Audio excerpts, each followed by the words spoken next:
जय हिंद दोस्तों। तो चलिए आज हम लोग फिर मैथमेटिक्स के सीरीज में अभी हम लोग देख रहे हैं और हम लोग एडीओ का जो है प्रैक्टिस सेट देख रहे हैं और आज फिर जो है रुक्मिनी का प्रैक्टिस सेट आपके सामने लाए हैं। और इसमें जो है हम लोग आज प्रैक्टिस सेट जो देखेंगे वो 4 नंबर प्रैक्टिस सेट देखेंगे, है ना। सेट 4 देखेंगे और इसमें मैथमेटिक्स के प्रश्नों को देखेंगे और अगले सेशन में हम लोग एडीओ एडीओ का जो है सेट देखेंगे, लेकिन जो है किसका देखेंगे तो एडुटेरिया का देखेंगे, है ना। इसमें सभी क्वेश्चन अब लगभग जो है उसी टाइप से दिया हुआ है, तो कुछ जो भी क्वेश्चन है आज 10-20 उसको हम लोग आज देख लेते हैं, बना लेते हैं। उसके बाद जो है आगे फिर हम लोग एडुटेरिया का कुछ क्वेश्चन लाएंगे। चलिए देखिए इसमें क्या है, रूट 12 ये जो है आपका, ये सभी पे रूट है इस तरह से, है ना। ये इस तरह से है। का धनात्मक मान ज्ञात कीजिए, तो ये ऐसा हिसाब, ये प्रचलित हिसाब है, यूट्यूब पर बहुत जगह मिल जाएगा आपका, है ना। तो इसमें कुछ नहीं करना है, ये का फैक्टराइज कर देना है। 4 और 3 में कर देंगे और जिसका अंतर 1 होना चाहिए, तो 4 और 3 में इसका फैक्टराइज कर देंगे, 4 × 12 हो जाएगा, अंतर भी 1 है। ठीक है। अब प्लस है तो प्लस में जो है हम लोग बड़ी संख्या को लेते हैं, अगर माइनस रहता है तो हम लोग क्या लेते हैं, छोटी संख्या को। तो इस तरह से आंसर इसका 4 हो जाएगा, है ना। आइए अगला प्रश्न देखिए। अगला प्रश्न कहता है कि किसी विद्यालय में ग्रेड 1, 2 और 3 में छात्रों की संख्या क्रमशः 230, 322 और 552 थी। यदि प्रत्येक ग्रेड को खंडों में विभाजित किया गया और प्रत्येक खंड में छात्रों की संख्या समान रखी गई, तो प्रत्येक खंड में छात्रों की अधिकतम संख्या क्या हो सकती है ना। अधिकतम संख्या यहाँ पूछा जा रहा है हर खंड में, तो हर खंड में अधिकतम संख्या होना है, यानी कि इसका सीधी सीधी मौसो आपको पूछा जा रहा है। मौसो निकाल देना है ना, सभी 1, 2, 3 में।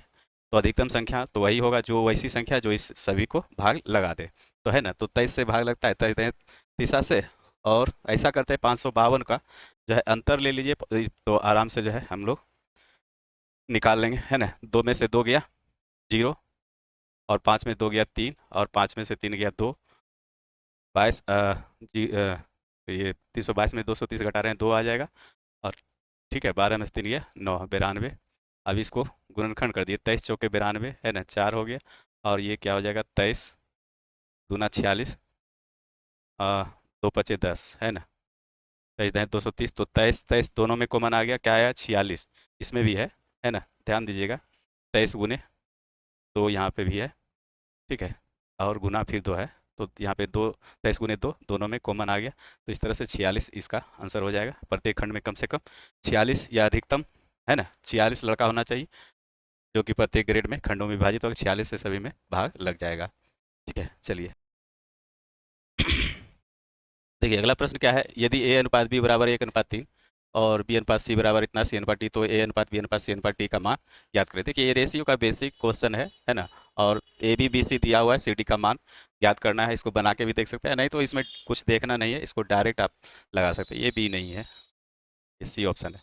तो क्या देख सकते हैं, तो a अनुपात b, ये 1:3, तो 1:3 यहाँ तो है, 4×3 = 12, है ना। 1:3, b अनुपात c क्या होना चाहिए, 5:4, तो 2×18, 2×6 = 12, 2×18 6, और 3×2 = 6, 3×3 = 9, ये भी 2:3 में है, तो 5:4 में होना चाहिए, तो ये नहीं होगा, है ना। इस तरह से हमारा ऑप्शन ये नहीं होगा। दूसरा ऑप्शन क्या है, चलिए दूसरा ऑप्शन हम लोग चेक कर लेते हैं।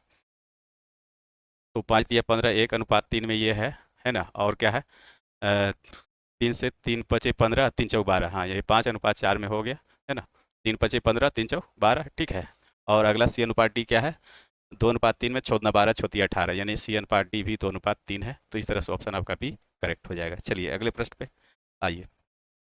ये क्या है, तो ये फ्रैक्शन का एलसीएम निकालना है, भिन्न का एलसीएम। तो भिन्न का एलसीएम क्या होता है, तो अंश का एलसीएम, जिसका एलसीएम या एचसीएफ कहे तो ऊपर वाले को एलसीएम या एचसीएफ निकालते हैं और नीचे वाले का उसका उल्टा। तो 7 5 4 8, 1 7 5 4 8, इसका एलसीएम निकल जाएगा, है ना। तो एलसीएम निकाल दिए, क्या हो जाएगा आपका, 8 को अगर लेते हैं तो 8×7 = 56, है ना। मान लीजिए 8 को पकड़ेंगे तो 8 का गुणनखंड कर देंगे, 2 दूनी 4, दूनी 8, है ना। और ये 4 हो गया, 5 इसमें लाना होगा, गुना 7, एक का तो कोई मान्य है। तो ये 8×5 = 40, 7×4 = 28, 280 इसका एलसीएम हो गया, ठीक है। और आपका जो है 3 6 9 7, है ना, 27 है, सॉरी 27 और 15, तो 3×27, तो 3 से सभी कट जाएगा, तो इसका मतलब /3, अर्थात 280/3 कहें तो ऑप्शन बी हो जाएगा, है ना। तीन क्या था, 3 6 9 27 15 का क्या था, एचसीएफ निकालना है। इसका एचसीएफ, तो एचसीएफ निकलेगा तो हमारा तीन ही आएगा, तीन से सभी कट रहा है और बाकी किसी से नहीं कटेगा, सभी संख्या कटना चाहिए। सलमान और विवेक ने मिलकर एक व्यवसाय में 45,200 का निवेश किया। वर्ष के अंत में क्या है, 16,000 के कुल लाभ में से विवेक का हिस्सा रुपये 6400 था, उनके निवेशों में कितना अंतर था? निवेश का अंतर पूछा जा रहा है ना। अब जो है वर्ष के अंत में 16,000 रुपया आया और 16,000 में कुल लाभ में से विवेक का हिस्सा 6400 था, तो 16,000 में 6,400 हट जाएगा, तो 16,000 में जो है 6,400 हटा देंगे तो 6,000 हट गया तो 10,000 और बाकी बच गया कितना, जो है 400 और निकल जाएगा तो 9600। तो इसका मतलब है किस किस का हिस्सा पूछा जा रहा है, विवेक का हिस्सा और सलमान, सलमान और विवेक रेशियो में कर लेते हैं। तो अपना विवेक 6400 और ये 9600, ठीक है। अब जो है तो यहाँ पे 2 जीरो से 2 जीरो और कितना से 8 से काट देंगे तो 88 64, 12 अठी 96 और फिर कर जाएगा चरतिया 12 चरदुनी 8, 3:2 में लगाया था। यानी कि वो देखिए यहाँ पे वर्ष के अंत में, तो वर्ष जो है एक ही वर्ष में और जो है क्या है ये टोटल दोनों राशि लगाया, तो दोनों राशि को जो है क्या है, यहाँ समय फिक्स है तो जो भी लगाया व्यवसाय में है ना, कैपिटल के अनुसार जो है अपने जो है पूंजी के अनुसार वो लाभ को बांटेगा। तो लाभ क्या बांटा, 3:2 में, तो पूंजी भी इसी रूप में वो लगाया होगा। तो 3 2 5 हो गया। और पूछा क्या जा रहा है, निवेशों में कितना अंतर था, तो यानी कि 5 का मान आपके पास दिया हुआ है 45,200 और अंतर तो 1 का मान पूछा जा रहा है, यानी 5 से सीधा सीधी भाग दे दीजिए, 5 नंबर 45 गुना 1 करेंगे, कुछ नहीं आएगा, और पंचों के 20 है ना। और सॉरी यहाँ पे जीरो रहेगा, भाग नहीं जाएगा 2 में तो जीरो उतारेंगे, पंचों के 20 और जीरो 90 40, 90 40 कहें तो ऑप्शन आपका बी करेक्ट हो जाएगा, ठीक है। आइए अगला प्रश्न देखते हैं हम लोग। सपना ने 20,400 की धनराशि में से आंशिक धनराशि 14% वार्षिक साधारण ब्याज दर पर और आंशिक धनराशि 11% वार्षिक साधारण ब्याज दर पर निवेश की।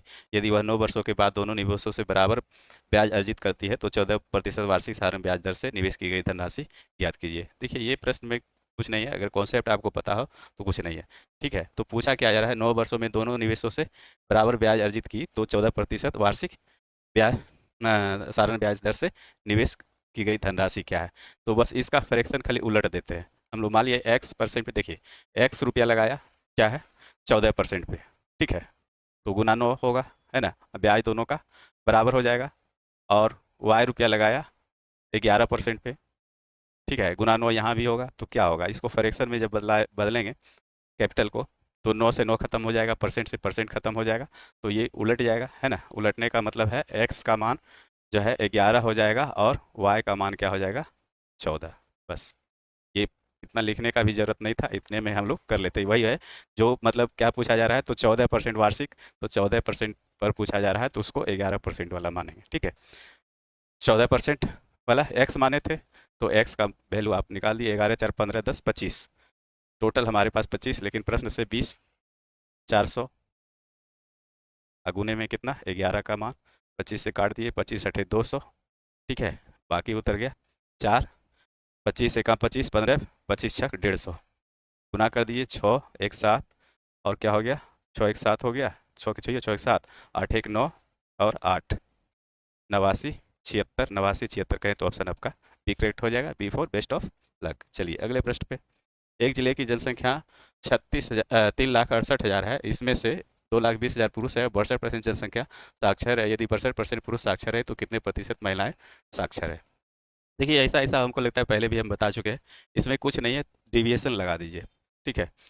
टोटल जनसंख्या हमारे पास 3,68,000, ठीक है, और 2,20,000 पुरुष है, 2,20,000 अपना क्या है पुरुष है, तो इसमें घट जाएगा तो कितना 40 20 60 यानी 1,48,000 अपना क्या हो गया महिला।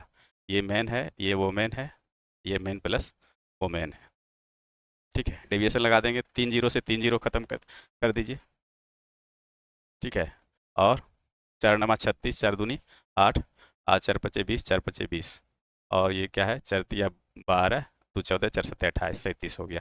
ये रेशियो में बना दिए, ठीक है, कोई दिक्कत नहीं है। चलिए अब जो क्या करता है, 62% जनसंख्या साक्षर है, यानी टोटल का जनसंख्या कितना है 62% साक्षर है, और 62% पुरुष साक्षर है तो कितने प्रतिशत महिलाएं साक्षर, सभी साक्षर है, यानी जाति सब एक है, 62% टोटल साक्षर है, 62% महिला मेन साक्षर है, और तो पूछा जा रहा है कि वोमेन कितना साक्षर है। डेविएशन लगा देंगे यहाँ पे, तो 62% टोटल जनसंख्या, ठीक है। और इसमें घटेगा ये मैन वाला, तो 62 में 62 से ये कितना कम है, तो जीरो। और ये तो जीरो आ गया, तो कहानी खत्म हो गया इसका। जीरो, अब जीरो गुने कितना लेके आएगा, 55, कितना से भाग लगेगा, 37 वोमेन के लिए, तो इसका मतलब 62 माइनस जीरो, अर्थात 62%, है ना। ये हमारा आंसर डी करेक्ट हो जाएगा, डी फॉर डाउट क्लियर, ठीक है। इसमें कुछ नहीं था, ये आगे भी हम लोग बता चुके हैं, ठीक है। तो ऐसे करते अगर गुना भाग तो फिर ज़्यादा परेशानी होता, इसमें कुछ नहीं था, है ना। मैन प्लस वोमेन, टोटल जनसंख्या इतना, जनसंख्या का रेशियो निकाल लिए, और रेशियो निकाल लिए, डिवीजन टोटल जनसंख्या का जो साक्षरता 62%, और मैन का जो है यानी पुरुष का साक्षरता 62%, तो महिला का साक्षरता प्रतिशत क्या है ये निकालना है। तो 62 टोटल, टोटल में से ये जो है निकलेगा कितने के लिए, तो जो है 62 माइनस 62, पहले जीरो, ये कितना अधिक या कम है ये देखना होता है। तो 62 माइनस 62 जीरो है, अगर ये 63 रहता तो एक अधिक रहता, तो यहाँ पे एक प्लस करके 55 व्यक्ति के लिए गुना करते, फिर 37 में वो डिवाइड होता है। ये सब जानते होंगे उम्मीद है। चलिए अगले प्रश्न पे। यदि पहली संख्या का 20% दूसरी संख्या के 4/5 में भाग के बराबर हो, तो पहली संख्या का दूसरी संख्या से अनुपात क्या। ये भी कुछ नहीं है, सिर्फ आपको रेशियो बनाना है, रेशियो बस, और कुछ नहीं है इसमें। चलिए देखिए, पहली संख्या 20%, 20% का मतलब क्या है, 1/5 है ना। तो पहली संख्या का 1/5 बराबर दूसरी संख्या का, यानी दूसरी संख्या का 4/5, ठीक है। 5 से 5 खत्म हो गया, पहली रेशियो दूसरी क्या हो जाएगा, तो 4/1, ठीक है। 4/1 कहें तो डी ऑप्शन आपका करेक्ट हो जाएगा। बस इसमें क्या था, कुछ नहीं। आइए, एक रेफ्रिजरेटर का अंकित मूल्य 60,000 रुपये है। दुकानदार पूर्ण नकद भुगतान करने पर क्या है, 12,000 की जो है एक सीधी छूट देता है। इसके अलावा वह अपने नियमित ग्राहकों को अंकित मूल्य पर 5% की अतिरिक्त छूट प्रदान करता है। एक नियमित ग्राहक को रेफ्रिजरेटर के लिए कितना भुगतान करना पड़ेगा। मतलब रेफ्रिजरेटर का अंकित मूल्य क्या है, 60,000 रुपये है ना। और दुकानदार पूर्ण नकद भुगतान करने पर 12,000 एक्स्ट्रा छूट देता है। और इसके अलावा वह अपने नियमित ग्राहकों को अंकित मूल्य पर 5% अंकित मूल्य पर देगा, तो अतिरिक्त छूट प्रदान करता है। एक नियमित ग्राहक को रेफ्रिजरेटर के लिए कितना भुगतान, तो इसमें क्या है, 60,000 का 5%, 3,000 उधर से दिया, और 12×3 = 15,000, है ना। 12,000 वो और 3,000 ये, यानी 60,000 में 15,000 घटा दीजिए, तो 45, 5 50 10 60, यानी डी ऑप्शन आपका करेक्ट हो जाएगा, ठीक है। ये 60,000 रुपया उसका मूल्य है, और 5% अंकित मूल्य पर कह रहा है देगा, तो 6 बचे 3,000 ये देगा छूट, ठीक है। और प्लस ये जो है एक्स्ट्रा एक जो है पूर्ण भुगतान करने पे 12,000 देगा छूट, तो 12,000 ये छूट देगा, तो टोटल छूट अपने पास 15,000। 60,000 में से 15,000 माइनस कर दीजिए, तो अपने पास क्या निकल के आएगा, 45,000। यही 45,000 आपका आंसर हो जाएगा। बस ये ही था इसमें, तो ये सब तो बिना पेन का बनने वाला था। एक किराना व्यापारी को क्रमशः 15 और 20 प्रति किलोग्राम की दर से दो किस्मों को किस अनुपात में मिलाना चाहिए ताकि 18 रुपये प्रति किलोग्राम का मिश्रण प्राप्त हो सके। बस इसमें कुछ नहीं है, ये तो ये भी आपका कुछ नहीं है, रूल ऑफ एलिगेशन लगा दीजिए, कहानी खत्म है, ठीक है। 15 रुपया और 20 रुपया, और टोटल का औसत जो है दोनों का 18, तो 18, ठीक है। 20 में से 18 गया 2, और 18 में से 15 गया 3, यानी 2:3 में जो है उसको मिलाना है ना। 2:3 कहें तो ऑप्शन आपका बी करेक्ट हो जाएगा, ठीक है। अगले प्रश्न पे। एक शहर की जनसंख्या 5% वार्षिक चक्रवृद्धि दर से बढ़ रही है, वार्षिक रूप से चक्रवृद्धि होने पर, ठीक है, बढ़ रही है। शहर की वर्तमान जनसंख्या 93,051 है। 2 वर्ष पूर्व उस शहर की जनसंख्या क्या था, यानी कि यहाँ पे क्या है, प्रिंसिपल खोजा जा रहा है, ये अमाउंट दिया हुआ है, ठीक है। करेक्ट, 5%, 5% का फ्रैक्शन 1/20, 20 से जनसंख्या क्या हो जाएगा 21, तो 20 से 21 होगा कितने साल तक, 2 साल तक के लिए, ठीक है। तो 20 × 20 = 400, 21 21 से 441, ठीक है। तो यहाँ पे क्या है, 400 का मान निकालना है, एक और 441 का मान दिया हुआ है, 93,051/441 गुने 400, ठीक है। तो 2 जीरो तो आएगा ही, तो 2 जीरो वाली जनसंख्या ये तो खत्म हो गया, ये भी खत्म हो गया, 2 जीरो वाला यही दो ठो है, ठीक है। 21 से इसको काट देते हैं ना, 21 21 से 441, और ये क्या हो जाएगा, 21 चौक 84 और 690, यानी 990 हो गया। 21 चौक 84 फिर लगेगा, 690 65, 21 तिया 63, 2 65, यानी 21 एकम 21, फिर 21 से कट जाएगा ये, 21 दूना 42, ठीक है। 2 44, 21 एकम 21, 21 एकम 21, तो यहाँ अब गुना कर दी करते हैं, गुना कर देते हैं, तो 2 जीरो आएगा अपने पास, और 11 चौक 44 हो जाएगा, और 4 दूनी 8, यानी टोटल हो गया क्या, 84,400, 84,400 कहें तो अपना ऑप्शन सी करेक्ट हो गया। ठीक है, ध्यान दीजिएगा 884 थोड़ा सा, यह 844 है, 844 पे 20। अगले प्रश्न पे, आरंभ में सोहम का व्यय और बचत का अनुपात 5:1 था। उसके वेतन में 25% की वृद्धि होती है जबकि उसकी बचत में 20% की वृद्धि होती है। यदि सोहम का वर्तमान व्यय 43 है, रुपये 43 है, तो उसका प्रारंभिक वेतन क्या था? चलिए, ये है क्या, आय खर्च बचत पे आधारित हिसाब है। ठीक है, तो चलिए हम लोग देख लेते हैं। आय बराबर क्या होता है, खर्च प्लस बचत। इसी पैटर्न पे ये आधारित है ना। आइए, तो क्या करता है, उसके वेतन में 25% की वृद्धि होती है, यानी पहले व्यय और अ, बचत का अनुपात 5:1। व्यय मीन्स खर्च, तो 5:1, इसको मान लेते हैं 500:100 मान लीजिए। ठीक है, चूंकि परसेंटेज है इसको निकालने में आसान होगा। 501 600 हो गया। ठीक है, ऐसे रेशियो बदल के भी कर सकते हैं, कोई दिक्कत नहीं है। चलिए, परसेंटेज सही बना देते हैं। अब कहता है उसके वेतन में 25% की वृद्धि होती है, तो वेतन में 25% का वृद्धि होने का मतलब 25% इंक्रीजिंग, प्लस का तो 25 छक 150 बढ़ जाएगा, है ना। प्लस 150 बढ़ने का मतलब ये हमारा 750 हो गया। ठीक है, आइए, अब क्या कहता है, जबकि उसकी बचत में 20% की वृद्धि, तो बचत में 20% की वृद्धि यानी प्लस 20%, अर्थात 20 का वृद्धि यानी 120। ठीक है, अब यहाँ पे साइन बराबर का होता है, तो 750 होना चाहिए, तो 750 यहाँ प्लस है, ध्यान रखिएगा, ये प्लस कर देते हैं, क्योंकि रेशियो तो हटा दिए थे तो इसलिए प्लस हो जाएगा, है ना। हम लोग 500 100 मान लिए थे। ठीक है, चूँकि परसेंटेज था, तो 120 और ये क्या हो जाएगा यहाँ पे 30, यानी कि 630, है ना। 630 120 जोड़ देंगे, 750 अपना हो जाएगा। अब देखिए क्या पूछा जा रहा है, तो उसका प्रारंभिक वेतन क्या था, वर्तमान व्यय, वर्तमान व्यय यानी कि वर्तमान व्यय हमारा 630 है, तो 630 का मान दिया हुआ है 43 47, 630 पूछा क्या जा रहा है, उसका प्रारंभिक व्यय यानी 600 का मान, तो गुने 600 से करा दीजिए, जीरो से जीरो खत्म हो जाएगा। अब क्या है, एक जीरो सभी जगह है, तो यहाँ पे सच है 42, यानी इकाई अंक 2, 3 चौके 12, तो यानी कि इकाई अंक 4, 4 कहें तो ऑप्शन आपका सी करेक्ट हो जाएगा। बिना गुना भाग किए हुए हम लोग इकाई अंक देख लिए, क्या हुआ, तो सच है 42, 42 करेंगे तो इकाई अंक 2 आएगा, तो 3 का पहाड़ा पढ़ेंगे तो इकाई अंक 2 कब मिलेगा, तो 4 मरते 3 चौके 12, और काटना चाहेंगे तो काट के भी अब देखेंगे तो वही आएगा। ठीक है, चलिए अगले प्रश्न पे, आशा और भुवन एक कार्य को क्रमशः 6 दिन और 9 दिन में पूरा कर सकते हैं। वे पहले दिन आशा से आरंभ करते हुए वैकल्पिक दिनों में कार्य करते हैं। कार्य कितने दिनों में होता है, यानी कि यहाँ पे क्या है, अल्टरनेट आएगा, है ना। Bhuvan for 9 day and they complete the work, if they start working together how many day will it take to finish the work together, मतलब एक दूसरे को जो है एकांतर दिन में, मतलब एक करेगा तो दूसरा नहीं करेगा। तो आइए देख लेते हैं इसको भी। आशा है और भुवन है, सबसे पहले काम क्या कराना है, तो ये 6 दिन में करता है, ये 9 दिन में। ठीक है, तो 9 6 का एलसीएम ले लीजिएगा तो 36 आ जाएगा अपने पास, 6 6 36 और 9 चौक 36, यानी 6 और 4 के इफिशियंसी में जो है ए और बी काम कर रहा है ना, आशा और भुवन। चलिए, अब क्या है, तो आशा से प्रारंभ होता है, तो आशा से प्रारंभ करेगा तो ये पहला दिन आशा जो है करेगा 6 काम, और दूसरा दिन फिर कौन लगेगा, भुवन लगेगा, तो दोनों मिल करके यानी कि 6 4 10, यानी ए और बी दोनों मिल करके क्या है, 2 दिन में कितना काम करेगा, 10 काम। ये 2 दिन में, यानी कि 2 दिन में ये 10 काम करेगा। तो यहाँ से अब देखना है, ये 10 से कितना बार भाग लगेगा, जो है कि संख्या शेषफल में बचेगा, या पूरा पूरी लग जाए, तो 10 से जो है 3 बार में लग सकता है, 10 तिया 30, और 4 बार करेंगे तो अधिक हो जाएगा, तो इसलिए 10 तिया 30 यानी गुना 3, तो 3 टर्म में ए और बी आएगा, तो ये भी गुना 3 से होगा, अर्थात इधर कितना लगा, 6 दिन। 6 दिन में क्या किया, दोनों मिल करके 30 काम कर दिया, तो 30 काम कर दिया, तो अब अपने पास काम कितना बचा, 6 दिन, 6 काम।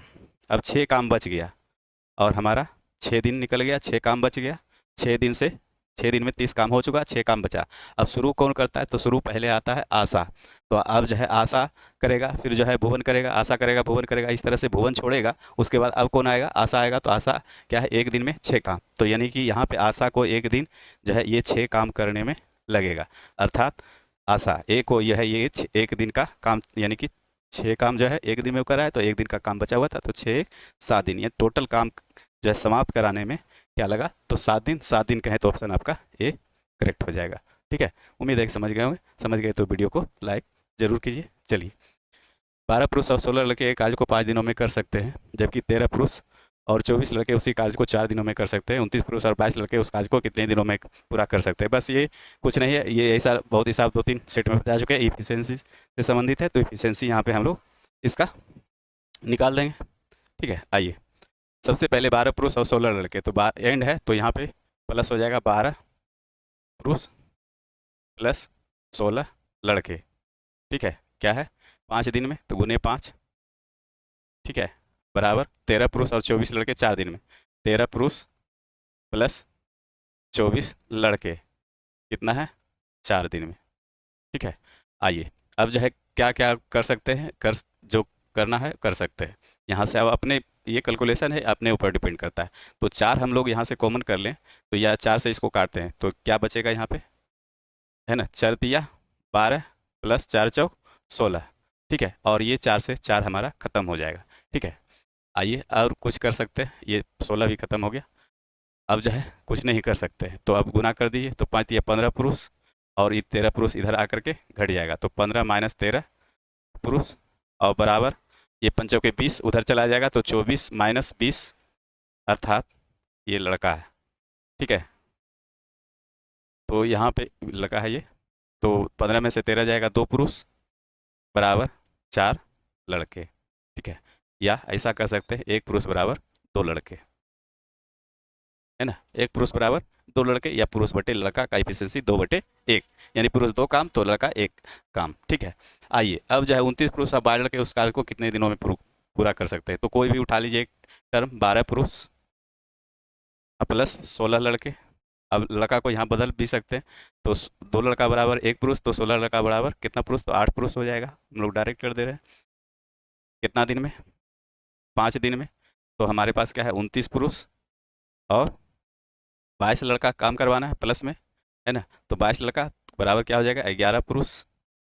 ठीक है, अगुने 8 दिन। ठीक है, तो यहाँ पे क्या हो गया, अब यहाँ से 11×9 = 30, 20 50 पुरुष गुने 8 डेज बराबर ये क्या हो जाएगा 12×8 = 20 बचे 100 पुरुष, है ना, अर्थात पुरुष से पुरुष खत्म हो जाएगा। तो अपने पास कहीं गलती की है क्या, 29 30 10 40, सॉरी यहाँ पे 50 नहीं होगा, 40 होगा, 40 पुरुष गुने डी, 0 से 0 खत्म, 4×10 पुरुष से पुरुष खत्म, डी बराबर 4×10 2.5 दिन।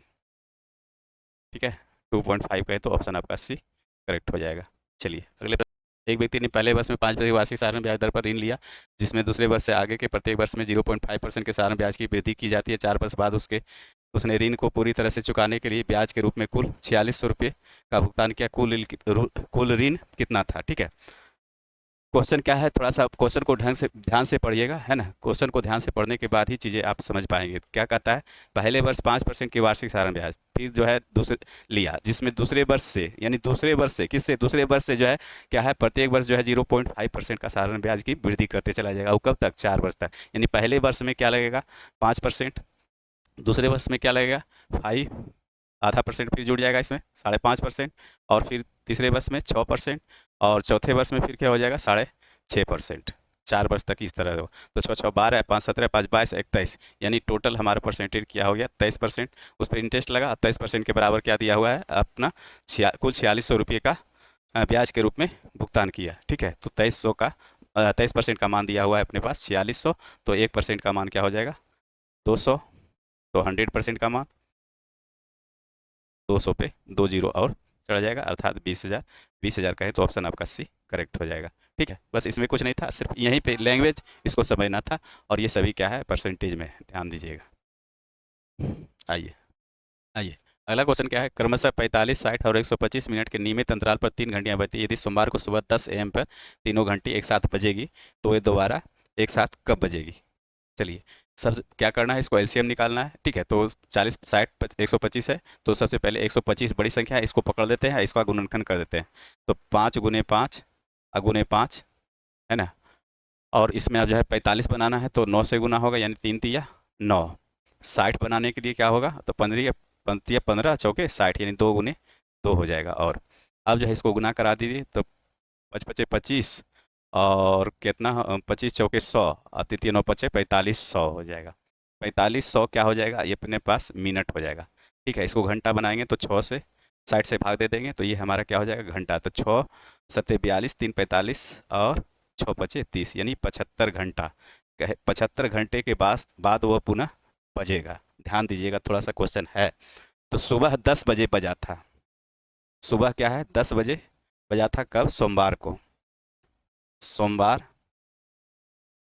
10 बजे सुबह में बजा था। ठीक है, अब आइए 24 घंटे का जो है हमारा क्या होता है, एक दिन होता है। तो 24 या 72, यानी कि ये 3 दिन, यानी 10, सोमवार 10 बजे बजेगा। ठीक है, तो फिर मंगल 10, 24 घंटा पूरेगा। और फिर मंगल से जो है 10 फिर जोड़िएगा तो बुध 24 घंटा पड़ेगा, 48 घंटा पूरा। और फिर जो है बृहस्पति 10 को 24 दिया, 72 घंटा पूर गया। 72 घंटा निकल गया, यानी कि बृहस्पति हो गया। बृहस्पति 10 बज गया 72 घंटा में। ठीक है, ये माइनस कर दीजिए तो हमारे पास अब कितना बचा, 3 घंटा। तो 10 बजे से 3 घंटा फिर इसमें जोड़ेंगे तो 10 3 13, यानी कि 12 1 हो जाएगा, है ना। 3 घंटा जोड़ेंगे तो यानी 13 बजे। तो 13 बजे का मतलब हो गया क्या, 1 बजे, यानी 1 बजे जो है वह किस दिन, बृहस्पति दिन, यानी गुरुवार को उसी सप्ताह 1 PM पर बजेगा। ठीक है, क्वेश्चन थोड़ा सा था। चलिए अगले प्रश्न पे। एक कक्षा के 27 विद्यार्थियों का औसत वजन 53 किलोग्राम, यदि शिक्षक का वजन शामिल कर लिया जाए तो औसत में 700 ग्राम की वृद्धि हो जाती है। शिक्षक का वजन ज्ञात करें। तो 700 ग्राम का वृद्धि हो रहा है ना। तो 700 ग्राम हो रहा है, तो पहले 700 ग्राम कितना, 27 को विद्यार्थी है, एगो शिक्षक, यानी कि 28 को अब प्लस 53। ठीक है, केजी। ध्यान दीजिएगा, ये जुड़ जाएगा तो सभी मिल करके शिक्षक का वजन हो जाएगा, है ना। तो ये क्या हो जाएगा, 700 ग्राम 28 से गुना कर दीजिएगा और 1000 से भाग देना पड़ेगा, है ना। तब ने ग्राम बनेगा, किलो बनेगा। तो 2 जीरो से 2 जीरो हटा देते हैं और कितना, 2 × 5 = 10 और 2 × 14 = 28, 64 98, या फिर और एक बार 2 से गुना कर देते, या चलिए 98/5 प्लस लिख ही देते हैं, है ना। 5 से 5 × 1 = 5, 5 × 4 = 9, 5 × 9 = 45, 3 × 48, 5 × 6 = 30, 53 इसमें जुड़ जाएगा। 0.6 और 9 × 3 = 12, 5 × 1 = 6 = 7, 72.6। 72.6 कहें तो अपना ऑप्शन डी हो गया, यानी कि 72.6 kg उसका वजन था, किसका, शिक्षक का। आइए, 1230 रुपये प्रति सैकड़े की दर पर 400 नाशपाती खरीदे गए और 980 रुपये के लाभ पर बेचे गए। प्रति दर्जन नाशपातियों का विक्रय मूल्य याद कीजिए। कुछ नहीं है, ये गुना भाग है और कुछ नहीं है। 1230 प्रति सैकड़े की दर से 400 नाशपाती, ध्यान रखिएगा, चूंकि लाभ है यहाँ, तो लाभ जो है निश्चित राशि पे होता है, नो कि एक पे। तो 1230 गुने 100 में हो जाएगा। 100 नाशपाती का दाम 1230 है, तो 400 का, है ना। तो ये गुना 4 कर दें डायरेक्ट तो ठीक हो जाएगा। 1230 गुने 4, है ना, हो जाएगा। तो इतना रुपया उसको लगा खरीदने में, है ना, और खरीदे 980 रुपये के लाभ पर बेचे गए। तो ये हमारा जो है क्या है, ये हमारा क्रय मूल्य हो गया। और विक्रय मूल्य तो 1230 गुने कर दीजिए 4 से तो ठीक रहेगा। 0 12 12 × 4 = 48, 1 49, यानी 4920 रुपया में वो क्या है, खरीदा था। ठीक है, अब जो है बेचा क्या, तो 920 लगा करके प्लस 920 980, सॉरी 980, ये हमारा सेलिंग प्राइस हो गया। कितने का, तो ये हुआ हमारा 400 का। ठीक है, तो चाहिए कितना का, 12 का। तो 400 से भाग अगुने 12 का, तब ना हमारा जो है प्रति दर्जन निकलेगा। बस यही गुना भाग था, इसमें और कुछ नहीं।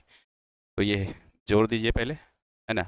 और 0 9 9 18 19 4 1 5 बटे 400 गुने 12, 2 जीरो से 2 जीरो, 4 × 12, 9 × 27, 3 × 27 और 3 × 5 = 15, 2 17, 177, यानी कि 177 कहे तो बी, यानी 177 रुपये प्रति दर्जन वो क्या है, बेचा था, उसका सेलिंग प्राइस। ठीक है, चलिए अगले प्रश्न पे। संजय शुरुआती 150 किलोमीटर की दूरी 4 घंटे में और अगली 250 किलोमीटर दूरी भी 4 घंटे में तय करता है, तो उसकी औसत चाल, कुछ नहीं है, औसत चाल कुल दूरी बटे कुल समय। तो 150 किलोमीटर और 250, तो 1.5 कितना हो गया, 2.5 3 400, और कुछ समय कितना लगा, 8 घंटा, 8 × 5 = 40, यानी 50 किलोमीटर बराबर उसका चाल रहा होगा, ऑप्शन सी। आइए, एक सेल्समैन अपनी दुकान में पेंसिलों की बिक्री पर आगे दी गई योजना के अंतर्गत छूट दे रहा है, 20 खरीदें और 5 मुफ्त पाएं, उसकी योजना के अंतर्गत छूट का प्रतिशत कितना है। ये भी अच्छा हिसाब है ना। तो चलिए हम लोग देख लेते हैं ऐसा ऐसा वाला कि अगले सेट में देख लिए 20 खरीदे और 5 मुफ्त पाए, बस यहीं पे थोड़ा सा ध्यान देना। तो 20 हम खरीदेंगे, तो 20 खरीदे और 5 मुफ्त पाए, तो यानी कि हम लिए कितना 25, टोटल 25, यानी कि जो है दुकानदार के स्टोर से कितना निकला 25 निकला, दुकानदार के स्टोर से 25 निकला और हम भी 25 लिए, लेकिन दाम दिए 20 का, लेकिन उसका स्टोर से निकला 25। तो क्या है 5 मुफ्त पाए, कितने पे 25 पे, तो 100 पे क्या पाएंगे 25 चौके 100 अर्थात 20%। 20% कहें तो ऑप्शन आपका ये करेक्ट हो जाएगा। चलिए, अगर उम्मीद है समझ गए होंगे, समझ गए तो वीडियो को लाइक कीजिए और चैनल को सब्सक्राइब कीजिए। ये अंतिम हिसाब था। धन्यवाद।